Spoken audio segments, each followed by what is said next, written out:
আমাদের বর্তমান মাননীয় প্রাইম মিনিস্টার জনাব তারেক রহমান সাহেব স্পষ্ট নির্দেশ সততা, দক্ষতা এবং জনসেবা সুনিশ্চিত করা। আমি আশা করছি যে আমাদের এই অধিদপ্তরের এই নতুন কার্যক্রম আগামী দিনে জনগণের দূর করে পৌঁছাতে পারবে। তবুও অনেক বিশ্লেষণ, অনেক কিছু দেখার বিষয় আছে। আমার সঙ্গে আমার ভাই, আমাদের মাননীয় প্রতিমন্ত্রী বেশি কাছে কামল আছেন, আমাদের সচিব সাহেব আছেন। আমরা শিখছি। আমরা আরও কিছুদিন পর পরিষ্কার করে জনগণের সামনে বলতে পারবো। তবে এই মন্ত্রণালয়ের অতীতে যে বিষয়ে জনগণের যে ধারণা, এটির পরিবর্তন করতে হবে। আমাদেরকে এই সুনামের সঙ্গে সরকারের এবং মাননীয় প্রধানমন্ত্রীর সম্মান, সব কিছু মর্যাদা আমাদেরকে সুপ্রতিষ্ঠিত করতে হবে। এই জন্য আমাদের আরও সময় লাগবে। আমরা আজকে যা দেখলাম, পরবর্তী বিশ্লেষণ করে আরও বুঝে তারপর আপনাদের সামনে পরে আমরা সমস্যা। এটা আমাদের জন্য দুর্ভাগ্য। আমরা সুনিশ্চিতভাবে আমরা বন্ধ করতে চাই এবং কেউ প্রমাণসহ এটা আসলে তার সঙ্গে সঙ্গে মন্ত্রণালয় তার সুস্পষ্ট সুনির্দিষ্ট তার ব্যবস্থা গ্রহণ করবে। আইন তার নিজস্ব গতিতেই চলবে।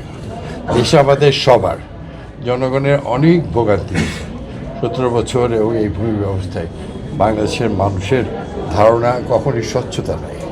আমরা চাই আমার ভাই মাননীয় প্রতিমন্ত্রী কাছে আমার সাহেব সহ আমার সকল সহকর্মী, সচিব এবং এটার প্রধান, আমরা সবাই মিলে দক্ষ ব্যক্তিদেরকে আগামী দিনে সামনে আনা এবং সততার সঙ্গে যে দুর্নামগুলি আছে তার থেকে আমরা যেন আগামী দিনে একটা নতুন সম্ভাবনার দিক উন্মোচন করতে পারি, এটাই আমাদের সবার চেষ্টা থাকবে। আমাদের বাংলাদেশে আমাদের মন্ত্রণালয়ের ভূমি মন্ত্রণালয় ভীষণ চ্যালেঞ্জিং এবং আমি মনে করি যে আমি এবং আমার ভাই আমার প্রতিমন্ত্রী আইন পেশায় অত্যন্ত দক্ষ।